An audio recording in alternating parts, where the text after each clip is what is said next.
सरकार लाई है विद्यार्थियों के लिए डिजिटल लाइब्रेरी। बच्चों के उज्जवल भविष्य के लिए बिहार सरकार है सदा अग्रसर और तैयार। कक्षा 1 से कक्षा 12 तक की सभी पाठ्य पुस्तक पूरक सामग्री एवं वीडियो अब शिक्षा विभाग बिहार सरकार द्वारा विकसित पोर्टल पर है उपलब्ध। अध्ययन सामग्री देखने के लिए BEPCLots.bihar.gov.in पर विजिट करें अथवा एंड्रॉइड मोबाइल पर गूगल प्ले स्टोर से E-Lots ऐप डाउनलोड करें। शिक्षकों, अभिभावकों एवं बच्चों से अनुरोध है कि इस ई-लाइब्रेरी का अधिक से अधिक लाभ उठाएं और अपनी पढ़ाई जारी रखें।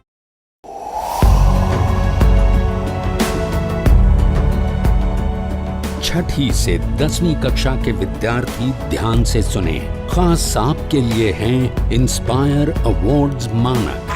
DST और NIF द्वारा हर साल हो रहे इंस्पायर अवार्ड्स मानक के पहले राष्ट्रीय पुरस्कार विजेता हैं। विजेता आप भी हो सकते हैं, इसलिए किसी भी क्षेत्र में साइंस और टेक्नोलॉजी पर आधारित अपने इनोवेटिव आइडियाज के साथ तैयार हो जाइए। जानते हैं ना, आप में से 1 लाख स्टूडेंट्स को 10-10 हजार रुपए मिलेंगे अपने आइडियाज को प्रोटोटाइप बनाने के लिए। उसके बाद दुनिया सराहेगी आपका हुनर जब पहुंचेगा आपका आइडिया लोगों तक प्रोडक्ट के रूप में। तो अपने ओरिजिनल इनोवेटिव आइडियाज को स्कूल में जमा करें। बेस्ट आइडियाज आगे बढ़ाए जाएंगे ऑफिशियल वेबसाइट पर, और हाँ, जल्दी आज ही जमा करें। So good luck with inspire awards मानक।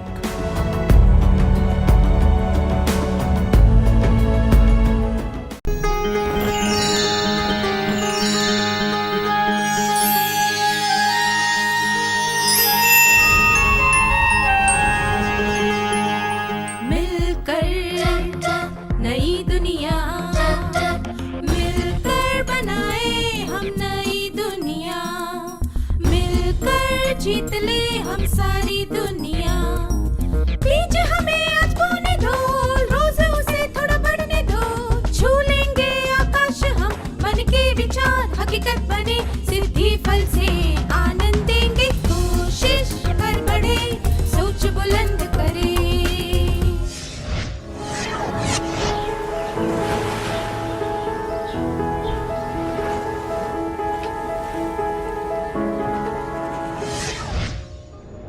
नमस्ते छात्रों, आप सबको देखकर खुशी हुई। क्या हम आज के सत्र की शुरुआत एक दृश्य से करें? इस दृश्य को देखिए। एक नदी उफान पर है, उसके दोनों किनारों पर नारियल के पेड़ हैं, किनारों पर सरकंडे भी हैं।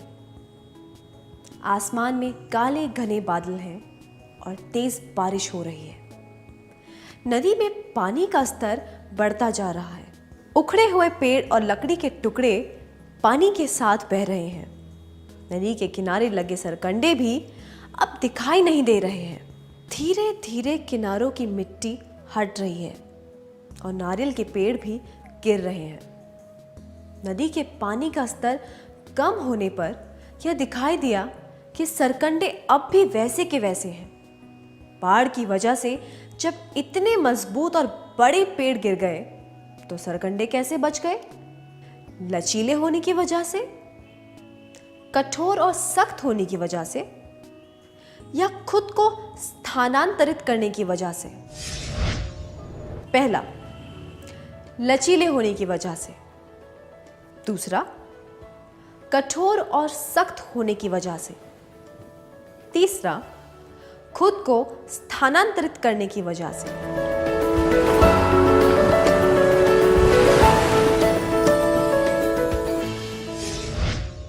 भीषण बाढ़ में भी सरकंडे बच गए क्योंकि वे लचीले होते हैं। मजबूत और लंबे पेड़ नहीं बच पाए क्योंकि वे बहुत सख्त और कठोर होते हैं। बदलती हुई परिस्थितियों में खुद को उसके अनुसार बदलने की योग्यता को अनुकूलन कहा जाता है।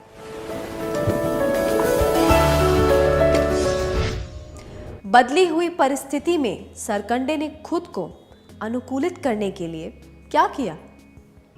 जब पानी का बहाव तेज हो गया तब सरकंडे पानी की दिशा में झुककर मुड़ गए और अपनी जगह पर डटे रहे।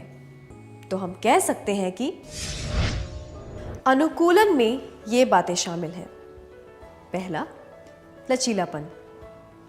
दूसरा, मुश्किलों का सामना करने के लिए तैयार रहना। तीसरा, बदलाव के प्रति सकारात्मक दृष्टिकोण होना।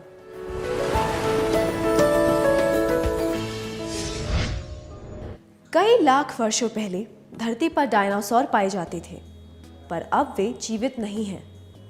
वे विलुप्त क्यों हो गए?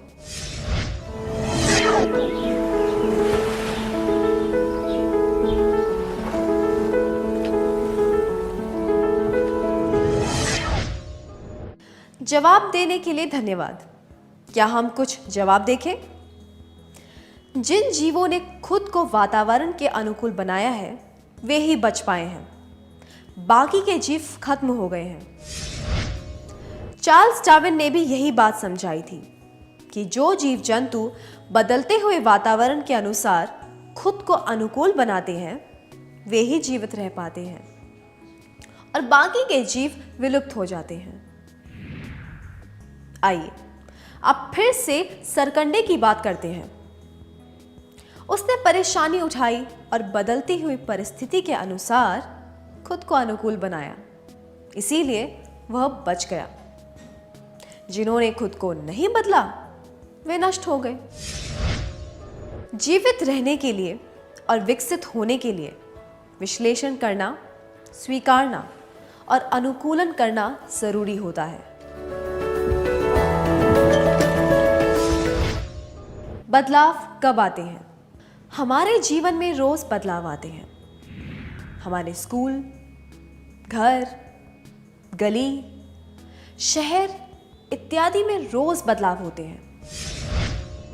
किसी न किसी रूप में हमें निरंतर बदलाव के संकेत मिलते रहते हैं, पर हम इन संकेतों पर ध्यान नहीं देते। हम में से जो संवेदनशील होते हैं वे इन संकेतों को पहचान कर तुरंत उसके अनुसार बदल जाते हैं और जीवन की चुनौतियों का सामना कर लेते हैं। जो इन संकेतों पर ध्यान नहीं देते उन्हें खुद को अनुकूल बनाने से पहले बहुत संघर्ष करना पड़ता है। इस संघर्ष में वे 5 अलग चरणों से गुजरते हैं। आइए कुछ परिस्थितियों के द्वारा इनके बारे में जानते हैं, पर उसके पहले एक प्रश्न है। आपके जीवन में जो बदलाव आए हैं, क्या आप उनके बारे में याद करके बता सकते हैं? जैसे कि माध्यमिक शाला से उच्च शाला में जाना, कंचों की जगह क्रिकेट खेलना इत्यादि। आपने उन बदलावों को कैसे स्वीकार किया? क्या आप इसके बारे में सबको बताना चाहेंगे?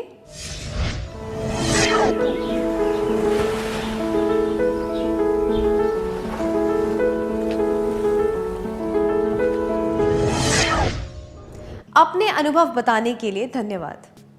आइए अब नलिनी की परिस्थिति पर ध्यान देते हैं। नलिनी अपने माता पिता की इकलौती संतान है। एक बार उसके परिवार में 2 महत्वपूर्ण शादियां एक ही दिन होने वाली थी, पर वे शादियां अलग अलग जगहों पर थी। उसके पापा किसी काम से दूसरे शहर में गए थे। उसकी मां चाहती थी एक शादी में नलिनी चली जाए और दूसरी शादी में वह खुद चली जाएंगी। नलिनी कभी कहीं अकेली नहीं गई थी, इसीलिए उसने शादी में अकेले जाने से मना कर दिया। उसका व्यवहार दर्शाता है कि वह बदलाव को अपनाने से इनकार कर रही है। अनुकूलन के चरण। पहला, इनकार करना। क्या अब हम एक क्रियाकलाप करें? आपको चाय बनाना आता है, पर आप घर पर रोज चाय नहीं बनाते। आप अपनी मां के साथ घर पर हैं और अचानक कुछ मेहमान आ गए। आपकी मां चाहती है कि आप चाय बनाएं। आपने कोई बहाना बना दिया और चाय बनाने से मना कर दिया। क्या आप दोनों इस परिस्थिति का अभिनय करके दिखा सकते हैं?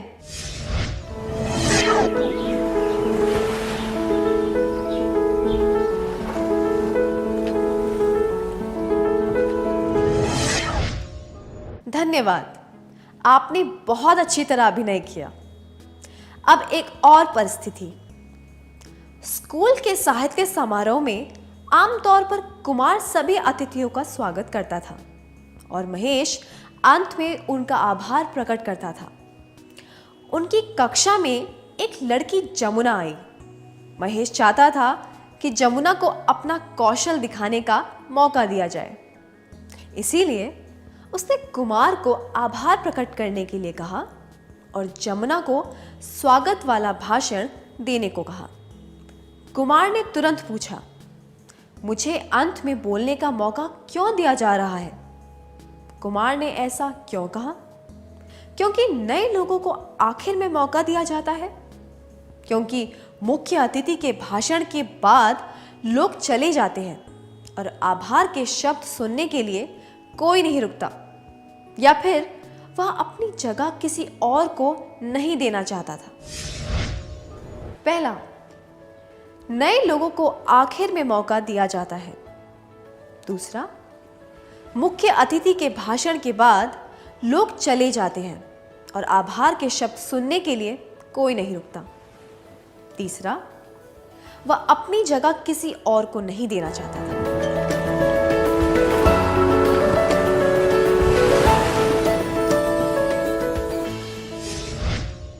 कुमार को महेश का निर्णय पसंद नहीं आया, क्योंकि वह अपनी जगह किसी को नहीं देना चाहता था। कुमार अच्छा वक्ता है, इसलिए उसे यह मालूम होना चाहिए कि वह श्रोताओं का ध्यान भी खींच सकता है। उसे यह भी पता होना चाहिए कि महेश हमेशा आखिर में बोलता है और वह तो नया विद्यार्थी नहीं है। इसलिए आखिरी वक्ता और नए विद्यार्थियों के बीच कोई संबंध नहीं है। एकमात्र कारण यही है कि कुमार अपनी जगह किसी को नहीं देना चाहता था। किसी भी बदलाव की स्थिति में पहली प्रतिक्रिया यही होती है। अनुकूलन का पहला चरण यही है। सभी को अपनी जगह प्यारी होती है, इसलिए अपना बचाव करने के लिए वे अपनी पूरी ताकत लगा देते हैं। कोई भी बदलाव उन्हें खतरे की तरह नजर आता है, इसलिए वे उसे स्वीकार नहीं कर पाते। क्या अब हम एक क्रियाकलाप करें? जब आपको कक्षा के सामने पहली बार बोलने का मौका दिया गया था, तब आपको कैसा लगा था? आपने क्या कहा था? क्या आप इस अनुभव के बारे में सबको बताना चाहेंगे?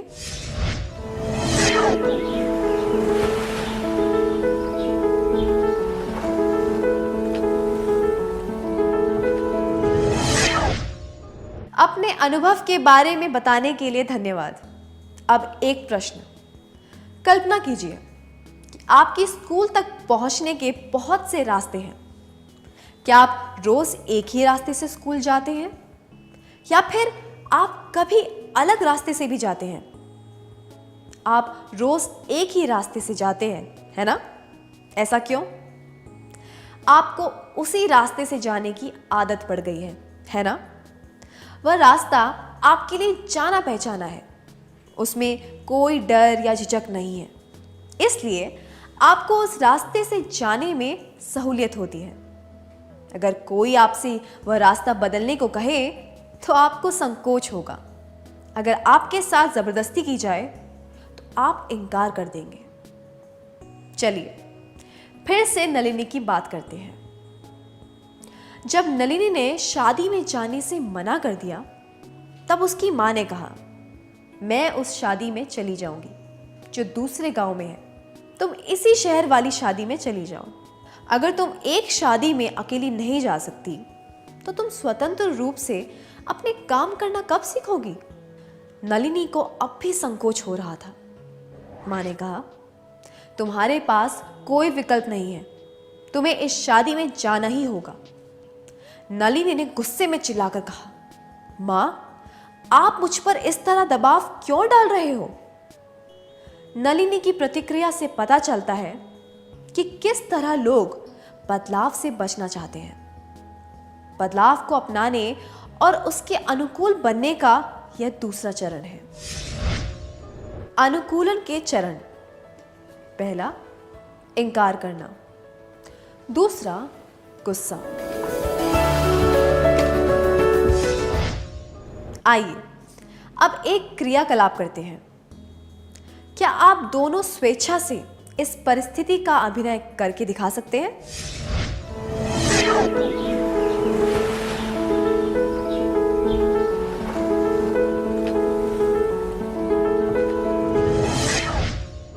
धन्यवाद। अब एक और क्रियाकलाप करेंगे। दिसंबर का महीना है और सुबह सुबह बहुत सर्दी है। आप अपने परिवार के साथ बाहर घूमने जाने वाले हैं और आपको जल्दी से तैयार होना है। आपकी मनपसंद शर्ट के बटन टूट गए हैं और किसी के पास बटन लगाने का समय नहीं है। माँ ने आपको आपके बड़े भाई की शर्ट दे दी है जो थोड़ी ढीली है और वह रंग भी आपको पसंद नहीं है। आपके पास और कोई शर्ट नहीं है जिसकी बाहें लंबी हों। अब आप क्या करेंगे? क्या आप दोनों इस परिस्थिति का अभिनय करके दिखा सकते हैं?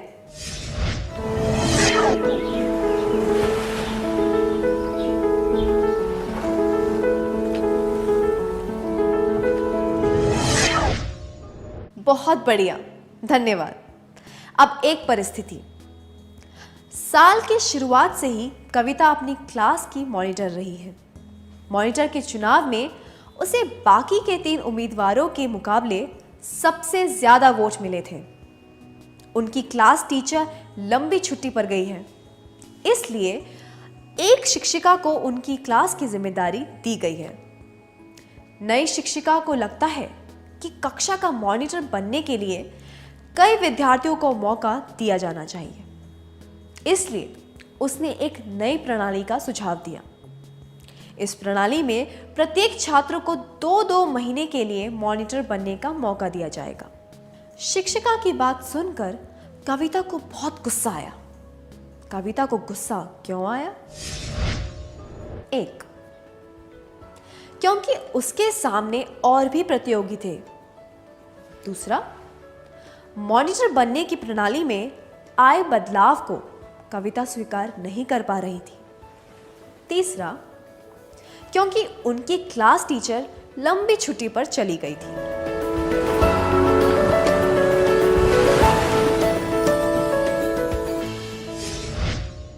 किसी भी चुनाव में प्रतियोगी तो होंगे ही। टीचर को भी लंबी छुट्टी पर जाना पड़ सकता है। उसके गुस्से का वास्तविक कारण यह नहीं है। कविता को बदलाव पसंद नहीं आया। उसे पता था कि वह टीचर के सुझाव पर सवाल नहीं उठा सकती। उसे यह भी पता था कि वह इस परिस्थिति से बच नहीं सकती। उसके पास अपनी भावनाएं दिखाने का केवल एक ही तरीका था, गुस्सा करना, क्योंकि वह उस परिस्थिति को टाल नहीं सकती थी। कविता का गुस्सा यह दर्शाता है कि लोग बदलाव से दूर भागना चाहते हैं। क्या अब हम एक क्रियाकलाप करें? सुरेश को बैंगन बिल्कुल भी पसंद नहीं है। इस वजह से उसकी मां आमतौर पर बैंगन नहीं बनाती है। एक दिन किसी कारणवश उन्हें बैंगन ही बनाने पड़े। सुरेश झुंझलाकर चिल्लाने लगा कि आज वह खाना नहीं खाएगा। क्या आपने कभी इस तरह झुंझलाकर गुस्सा किया है? क्या आप इस बारे में अपने करीबी मित्र को बता सकते हैं?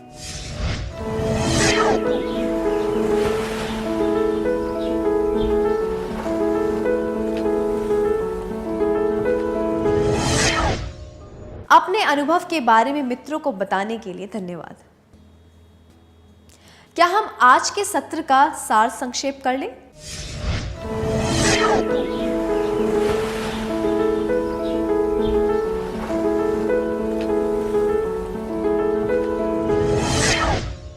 बदलती हुई परिस्थितियों में खुद को उसके अनुसार बदलने की योग्यता को अनुकूलन कहा जाता है।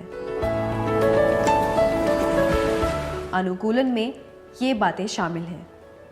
पहला, लचीलापन। दूसरा, मुश्किलों का सामना करने के लिए तैयार रहना। तीसरा, बदलाव के प्रति सकारात्मक दृष्टिकोण होना। जीवित रहने के लिए और विकसित होने के लिए विश्लेषण करना, स्वीकारना और अनुकूलन करना जरूरी होता है। अनुकूलन के पहले 2 चरण हैं, इनकार करना और गुस्सा।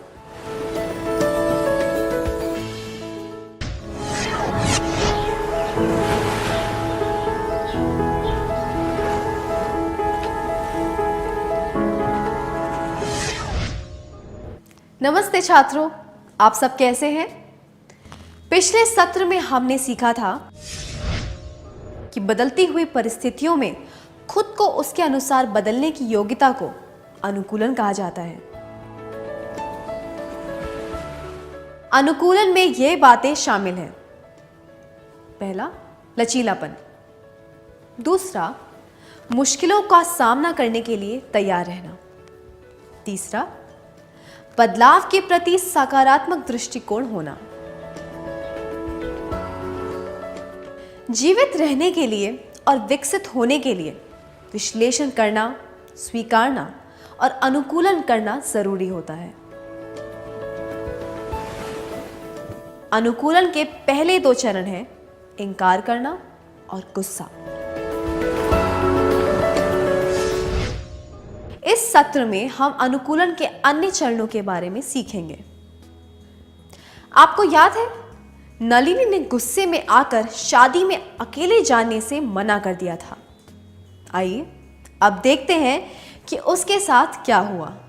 वह सोच रही थी कि जहां वह मुश्किल से किसी को जानती है, ऐसी जगह पर वह क्या करेगी। अपनी मां के दबाव में आकर नलिनी को शादी में जाना पड़ा। परेशान और उदास होकर वह उस शादी में गई। अनुकूलन के चरण। पहला, इनकार या मना करना। दूसरा, गुस्सा। तीसरा, उदासीनता। अब एक क्रियाकलाप करेंगे। क्या आप में से कोई भी एक विद्यार्थी आगे आकर नलिनी की उदासीनता का अभिनय करके दिखा सकता है?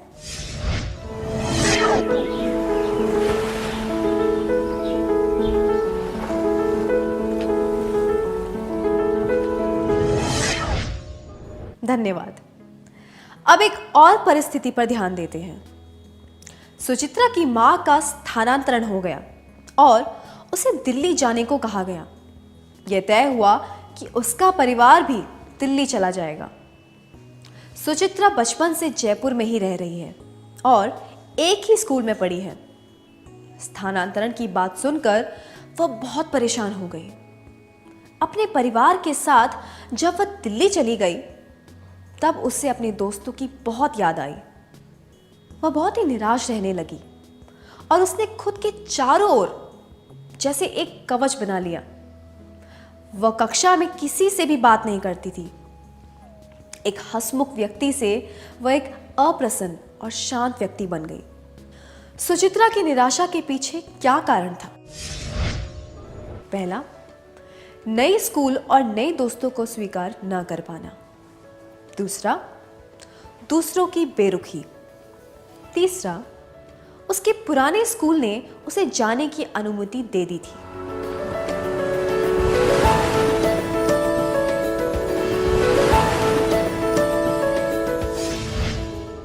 सुचित्रा को यह भली भांति पता होना चाहिए कि उसने दूसरों को अपनाने से मना कर दिया था। दूसरे शहर जाने वाले किसी भी छात्र को स्कूल से अनुमति तो मिल ही जाती है। उसकी निराशा के पीछे वास्तविक कारण यह था कि वह नए स्कूल और दोस्तों को स्वीकार नहीं कर रही थी। सुचित्रा के उदाहरण से हमें पता चलता है कि किस तरह लोग अनुकूलन और बदलाव से कतराते हैं। सुचित्रा की प्रतिक्रिया अनुकूलन का अगला चरण है। गुस्से के बाद एक चरण आता है जब लोगों को पता चलता है कि उनके पास कोई विकल्प नहीं बचा है, पर दुर्भाग्यवश वे बदलाव के लिए तैयार नहीं होते हैं, इसलिए उन्हें निराशा मिलती है। वे जानते हैं कि जो हो चुका है उसे बदला नहीं जा सकता, इसलिए वे निराश हो जाते हैं और आत्मदया में डूब जाते हैं। क्या अब हम एक और क्रियाकलाप करें। क्या आप में से किसी को कभी अपने छोटे भाई या बहन के जन्म की वजह से निराशा हुई है, क्योंकि आपको लग रहा था कि आपके माता पिता उस छोटे बच्चे पर ज्यादा ध्यान देंगे, आप पर नहीं? या फिर किसी और परिस्थिति में आपको निराशा हुई है क्योंकि आप बदलाव को स्वीकार नहीं कर पाए? क्या आप अपनी भावनाओं के बारे में अपने करीबी दोस्त को बताना चाहेंगे?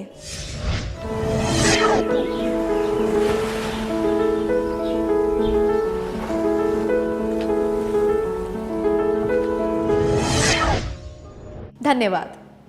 आइए फिर से नलिनी की परिस्थिति पर ध्यान देते हैं। जब नलिनी अकेली बैठी थी तब एक लड़की उसके पास आकर बैठी और उसे बातें करने लगी। शुरुआत में नलिनी हिचकिचा रही थी, पर बाद में वह उससे अच्छी तरह बात करने लगी और दोनों साथ में वर वधू से मिलने गए। वे कुछ रिश्तेदारों से भी मिले, उनके साथ खाना खाया और उन्होंने वर वधू के माता पिता को आभार प्रकट किया। नलिनी को पता चला कि उसे समारोह में मजा आने लगा। यह अनुकूलन का अगला चरण है। अनुकूलन के चरण: पहला, इनकार या मना करना। दूसरा, गुस्सा। तीसरा, उदासीनता। चौथा, स्वीकारना। क्या आप दोनों इस परिस्थिति का अभिनय करके दिखा सकते हैं जिसमें नलिनी पहले निराश है और बाद में एक लड़की के साथ खुशी से बातें कर रही है?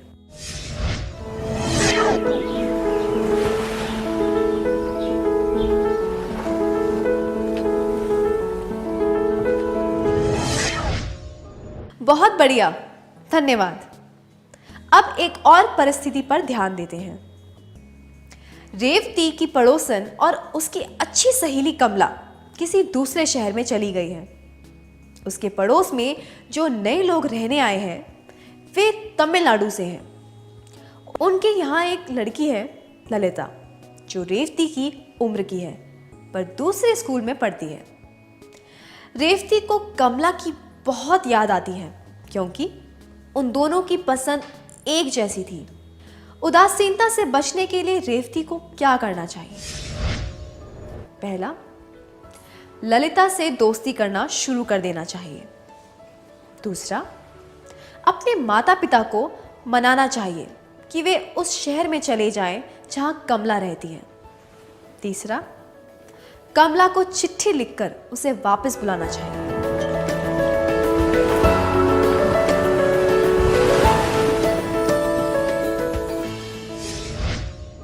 रेवती के माता पिता को तुरंत कमला के शहर में नौकरी मिल जाए ये जरूरी नहीं है। यह भी जरूरी नहीं है कि कमला वापस आ जाए। अगर ऐसा हो भी जाए तो यह संभव नहीं होगा कि भविष्य में कमला और रेवती हमेशा साथ रहें। इसलिए रेवती को यह बदलाव स्वीकार कर लेना चाहिए और जल्द से जल्द इस परिस्थिति के अनुकूल हो जाना चाहिए। कई लोगों को बदलती परिस्थिति के अनुसार अनुकूल होने में बहुत समय लगता है। अनुकूलन का अगला चरण है स्वीकार करना, इनकार करना, गुस्सा और निराशा के बाद लोग मन महसूस कर बदलाव को स्वीकार कर लेते हैं। इस चरण पर लोग नए वातावरण को अपनाने के तरीकों के बारे में सोचने लगते हैं और अपनी पुरानी धारणाओं को छोड़ने लगते हैं। वे नए लोगों को अपने जीवन में अपनाने लगते हैं। मुकेश और उसके दोस्त फुटबॉल खेलने वाले थे और तभी बारिश होने लगी। इसलिए उन्होंने तय किया कि वे शतरंज, कैरम, लूडो इत्यादि खेलेंगे जो अंदर बैठकर खेले जा सकते हैं। क्या आपने कभी किसी बदलाव को स्वीकार किया है क्योंकि आपके पास कोई विकल्प नहीं था? क्या आप इसके बारे में सबको बताना चाहेंगे?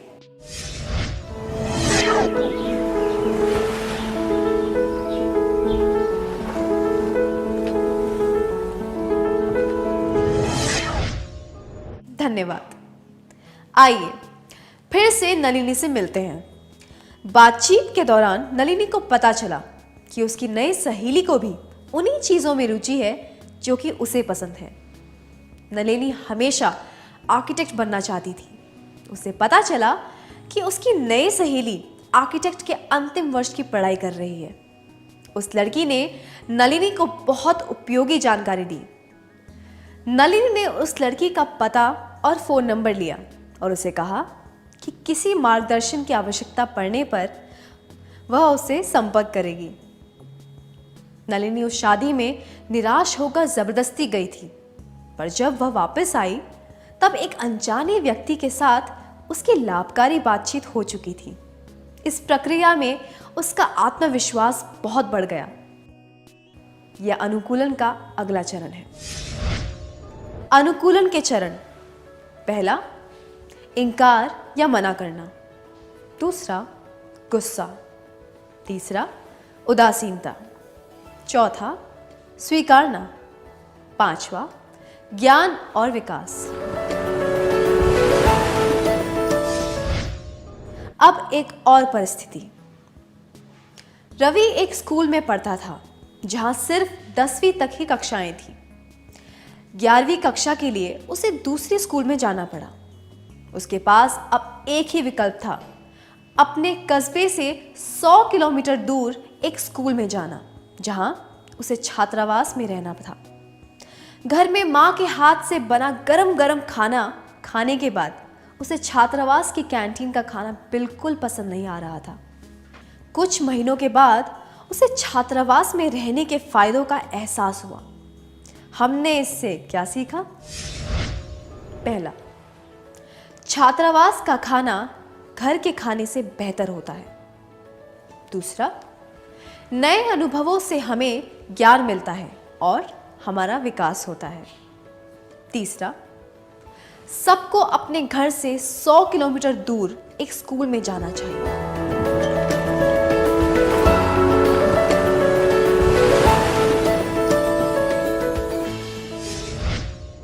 यह अनुकूलन का आखिरी चरण है। इस चरण में ज्ञान मिलता है और विकास होता है। इनकार करने के बाद एक व्यक्ति बदलाव को पूरी तरह स्वीकार कर लेता है। आपने कोई नई भाषा कैसे सीखी? क्या आपने वह भाषा एक ही दिन में सीख ली? बिल्कुल नहीं। पहले आपको प्रत्येक शब्द बहुत अजीब लगा होगा। शब्दों का उच्चारण करने में परेशानी हुई होगी, पर आवश्यकता की वजह से वह भाषा सीखने में आपको बहुत ज्यादा परेशानी नहीं हुई और आपने चुनौतियों को स्वीकार करना शुरू कर दिया। इस वजह से आपके ज्ञान और कुशलता में वृद्धि हुई। एक नई भाषा आपके लिए नई दुनिया खोल देती है। इसी तरह कोई नया खेल या हुनर सीखने से आप एक नई दुनिया कदम रखते हैं। क्या आप उस अनुभव के बारे में सोचकर बता सकते हैं जब बदलाव को स्वीकार करने में आपको ज्ञान मिला और विकास हुआ? क्या आप इस बारे में सबको बता सकते हैं?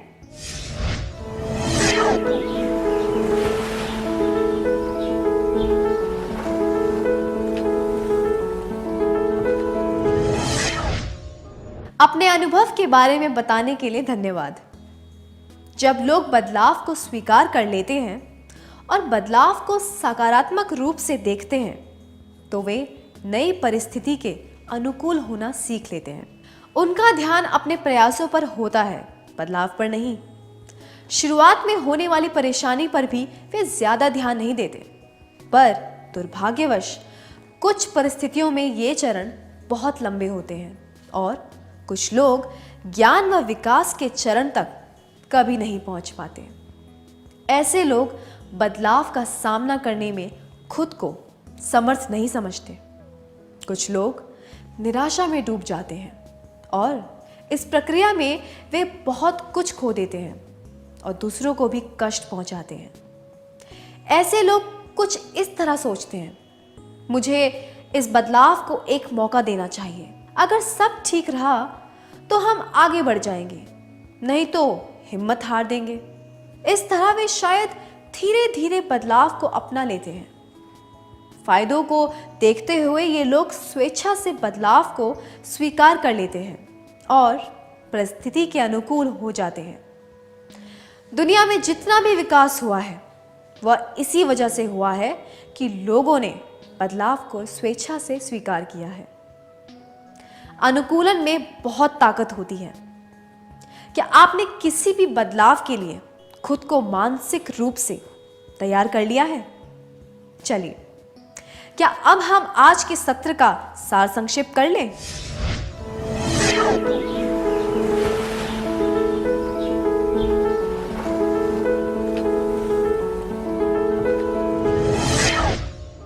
बदलती हुई परिस्थितियों में खुद को उसके अनुसार बदलने की योग्यता को अनुकूलन कहा जाता है।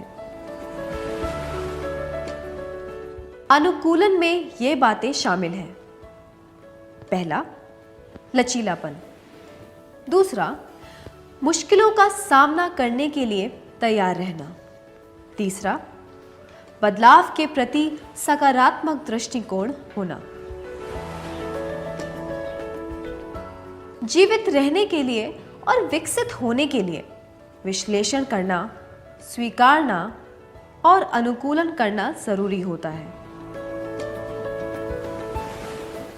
अनुकूलन के चरण है इनकार करना, गुस्सा, निराशा या उदासीनता, स्वीकार करना, ज्ञान और विकास। इतनी अच्छी तरह सार संक्षेप करने के लिए धन्यवाद।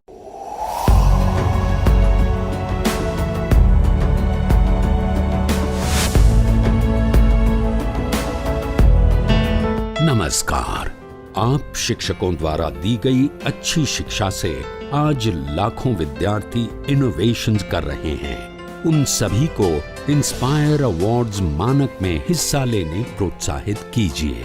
करना है इतना कि आपके विद्यालय के 6ठी से 10वीं कक्षा के छात्र और छात्राएं साइंस और टेक्नोलॉजी पर आधारित अपने इनोवेटिव आइडियाज आपके पास जमा करें ताकि वो DST और NIF द्वारा आयोजित इंस्पायर अवार्ड्स मानक प्रतियोगिता में हिस्सा ले सकें। 1 लाख छात्रों को 10-10 हजार रुपए मिलेंगे अपने आइडियाज को प्रोटोटाइप्स बनाने के लिए। फिर छात्र डिस्ट्रिक्ट, स्टेट और नेशनल लेवल पर अपने इनोवेशंस को दिखाएंगे। फिर प्राइजेस और सम्मान पाएंगे। तो आज ही अपने स्टूडेंट्स को हिस्सा दिलवाएं इंस्पायर अवार्ड्स मानक में।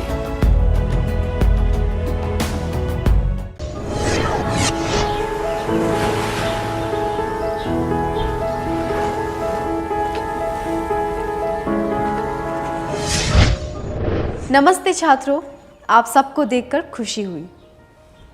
पिछले सत्र में हमने सीखा था कि अनुकूलन क्या होता है, इसके कौन से चरण होते हैं और इसके सकारात्मक परिणाम क्या होते हैं। इस सत्र में हम सीखेंगे कि बदलाव का सामना करने के लिए हमें क्या करना चाहिए। क्या हम आज के सत्र की शुरुआत एक प्रयोग से करें? यहाँ अलग अलग तरह की शीशियाँ की बोतलें हैं, गोलाकार, बेलनाकार, आयताकार इत्यादि। जब आप इनमें पानी डालते हैं तो पानी के आकार को क्या होता है? पानी उस शीशी या बोतल का आकार ले लेता है। जब आप पानी में थोड़ी सी हल्दी डालते हैं तो क्या होता है? जब आप पानी में नमक डालेंगे तो पानी का स्वाद कैसा हो जाएगा? पानी का स्वाद नमकीन हो जाएगा। इस प्रयोग से हमने क्या सीखा?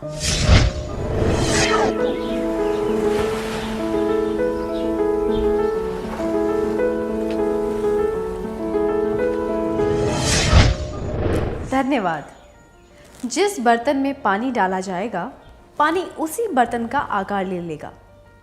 जो रंग डाला जाएगा, पानी का रंग भी वही हो जाएगा। और जो चीज़ डाली जाएगी, पानी का स्वाद भी वैसा ही हो जाएगा। दूसरे शब्दों में कहे तो चाहे जो भी बदलाव हो, पानी उसके अनुकूल हो जाता है। हमें भी अपनी पहचान व अस्तित्व को खोए बिना परिस्थिति के अनुसार खुद को बदलना चाहिए और उसके अनुकूल बन जाना चाहिए। चलिए आगे बढ़ते हैं। एक व्यक्ति के तौर पर आप कई भूमिकाएं निभाते हैं। छुट्टियों में जब आप अपने रिश्तेदारों के घर जाते हैं तब आप वहाँ के लोगों से घुल मिल जाते हैं और नए दोस्त भी बनाते हैं। आप अपने माता पिता की संतान हैं और स्कूल में आप एक विद्यार्थी भी हैं। प्रत्येक भूमिका की कुछ जिम्मेदारियां और कर्तव्य होते हैं। क्या आप ऐसे अनुभव के बारे में बता सकते हैं जब आपने जीवन की किसी नई भूमिका के लिए खुद को उसके अनुकूल बनाया था?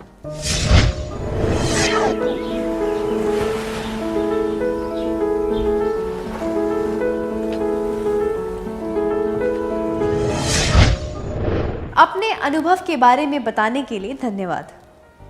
क्या अब हम देखें कि नवीन ने बदलाव का सामना कैसे किया? हर साल नवीन अपने दोस्तों के साथ नई नई जगहों पर पिकनिक के लिए जाता है। आमतौर पर कुमार ही सारी व्यवस्था करता है, पर कुमार दूसरे शहर में रहने चला गया है। पिकनिक की तैयारियां करने का समय आ गया है। नवीन के दोस्त चाहते हैं कि इस साल वह सारी व्यवस्था करे।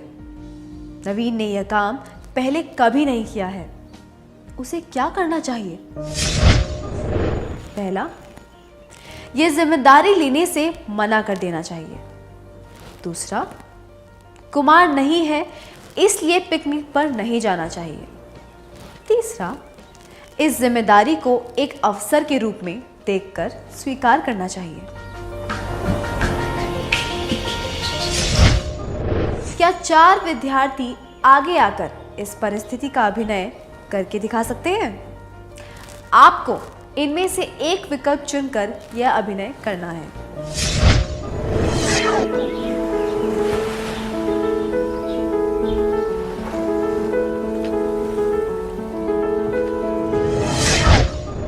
बहुत अच्छा अभिनय था, धन्यवाद। नवीन को यह जिम्मेदारी ले लेनी चाहिए क्योंकि इससे उसे कुछ नया सीखने का अवसर मिलेगा। नई जिम्मेदारी न लेने से या फिर कुमार की गैर मौजूदगी की वजह से पिकनिक न करने से वह एक अच्छा अवसर खो देगा।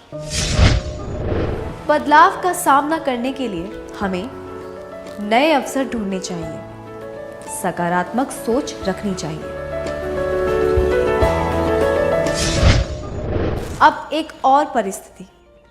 विनोद की स्कूल में विद्यार्थियों को पाठ्यक्रम के अलावा गतिविधियों में 6 विकल्प दिए जाते हैं। विद्यार्थी अपनी पहली और दूसरी पसंद बता सकते हैं।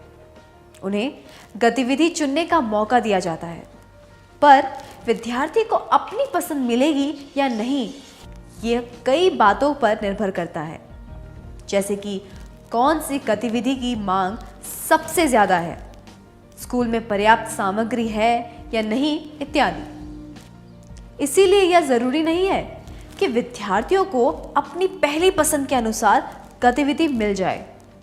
विनोद क्रिकेटर बनना चाहता है, इसलिए उसने पहले क्रिकेट पसंद किया, पर उसे वॉलीबॉल मिला। इस बात से वह हताश हो गया। उसे क्या करना चाहिए? पहला, बिना किसी उत्साह के वॉलीबॉल खेलना चाहिए। दूसरा, वॉलीबॉल में अपनी योग्यता को विकसित करना चाहिए। तीसरा, किसी भी गतिविधि में भाग नहीं लेना चाहिए।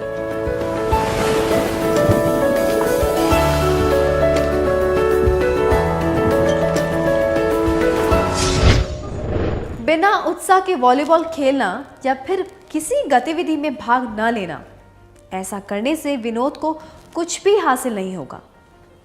विनोद को हिम्मत नहीं हारनी चाहिए और इसे एक अवसर के रूप में स्वीकार करके नए क्षेत्र में अपनी योग्यता को बढ़ाना चाहिए।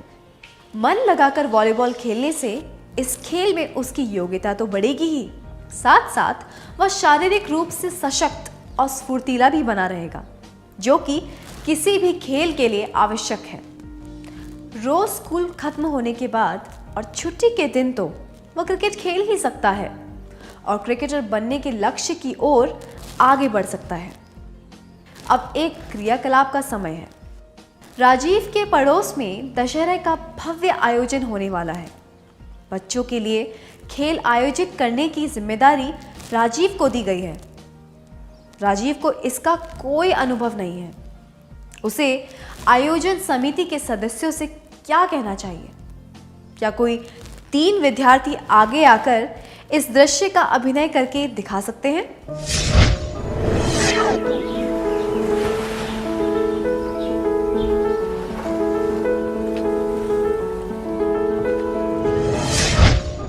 बहुत बढ़िया किया आपने, धन्यवाद। कोई भी भूमिका या जिम्मेदारी लेकर क्या आपने कभी बदलाव का सामना किया है? जैसे कि विद्यार्थियों से पिकनिक के पैसे लेकर जमा करना, स्कूल में किसी समारोह का आयोजन करने में मदद करना, किसी दूसरे शहर या कस्बे में अकेले जाना इत्यादि। क्या आप इसके बारे में सबको बता सकते हैं?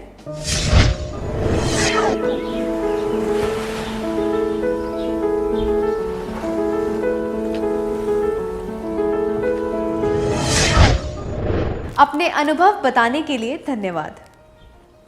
चलिए देखते हैं कि नवीन क्या कर रहा है। नवीन ने पिकनिक की व्यवस्था की जिम्मेदारी ले ली। उसने उन जगहों की सूची बनाई जहां वे जा सकते हैं। फिर उसने दोस्तों के साथ अपनी योजना के बारे में चर्चा की।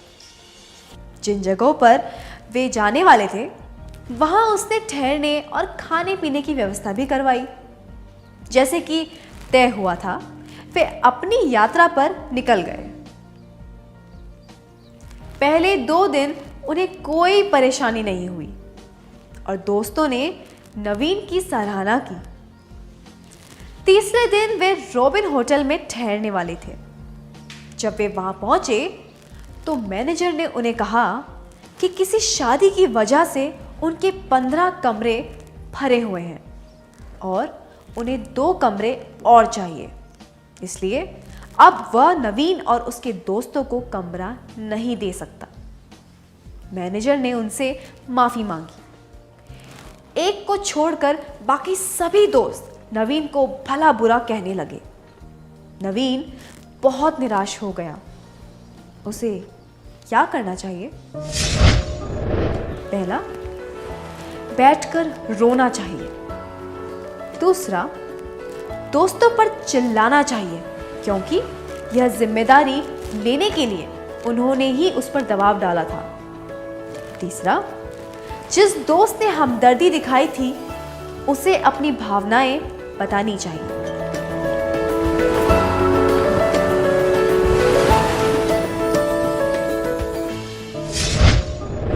इस प्रश्न का उत्तर देते हुए क्या आप में से 4 लोग आगे आकर इस परिस्थिति का अभिनय करके दिखा सकते हैं?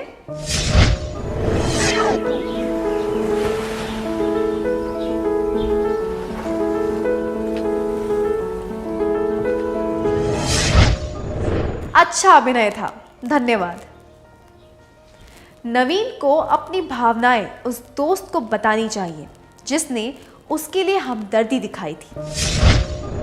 जब हम निराश या हताश होते हैं, हमें मानसिक या भावनात्मक तौर पर किसी का सहारा लेना चाहिए। क्या हम एक और परिस्थिति के बारे में चर्चा करें? सुजाता एक प्रतिष्ठित स्कूल से 11वीं और 12वीं की पढ़ाई करना चाहती थी, पर उसे पर्याप्त अंक नहीं मिले। उसे दूसरी स्कूल में दाखिला मिला जिसके लिए उसके अंक उपयुक्त थे। उसकी कुछ करीबी सहेलियों को उस प्रतिष्ठित स्कूल में दाखिला मिल गया। सुजाता को अपनी सहेलियों की बहुत याद आती थी। नए स्कूल में उसे अच्छा नहीं लग रहा था। वह बहुत निराश रहती थी। धीरे धीरे वह उदासीनता में डूबने लगी। उसे इस बात का एहसास था, पर वह इस बारे में कुछ भी नहीं कर पा रही थी। सुजाता को क्या करना चाहिए? पहला, अपनी निराशा के बारे में उसे बताना चाहिए जिस पर वह विश्वास करती है। दूसरा, पढ़ाई छोड़ देनी चाहिए। तीसरा, उदासीनता की आदत डाल लेनी चाहिए।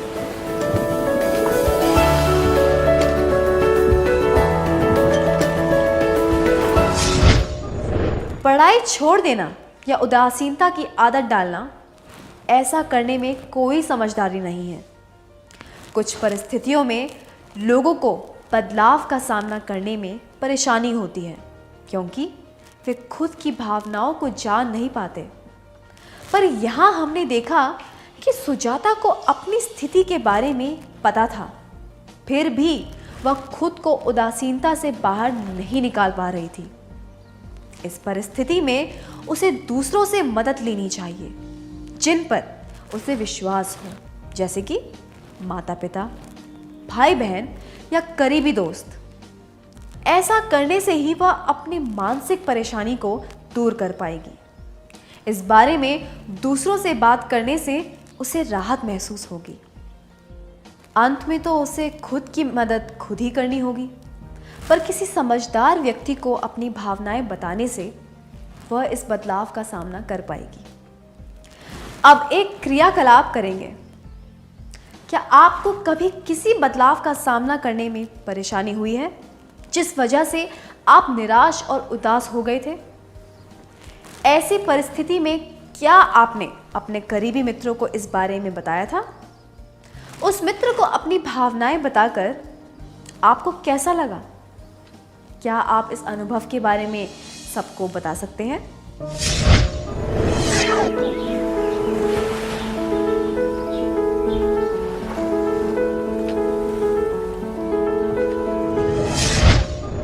धन्यवाद। क्या अब हम आज के सत्र में सीखी हुई बातों का सार संक्षेप कर लें?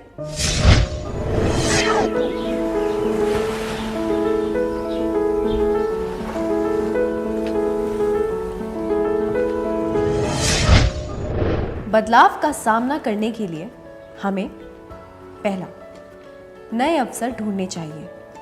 दूसरा, सकारात्मक सोच रखनी चाहिए। जब हम निराश या हताश होते हैं, हमें मानसिक या भावनात्मक तौर पर किसी का सहारा लेना चाहिए। अच्छी तरह सार संक्षेप करने के लिए धन्यवाद। सरकार लाई है विद्यार्थियों के लिए डिजिटल लाइब्रेरी। बच्चों के उज्जवल भविष्य के लिए बिहार सरकार है सदा अग्रसर और तैयार। कक्षा 1 से कक्षा 12 तक की सभी पाठ्य पुस्तक पूरक सामग्री एवं वीडियो अब शिक्षा विभाग बिहार सरकार द्वारा विकसित पोर्टल पर है उपलब्ध। अध्ययन सामग्री देखने के लिए BEPCLOTS.bihar.gov.in पर विजिट करें अथवा एंड्रॉइड मोबाइल पर गूगल प्ले स्टोर से E-LOTS ऐप डाउनलोड करें। शिक्षकों, अभिभावकों एवं बच्चों से अनुरोध है कि इस ई लाइब्रेरी का अधिक से अधिक लाभ उठाएं और अपनी पढ़ाई जारी रखें।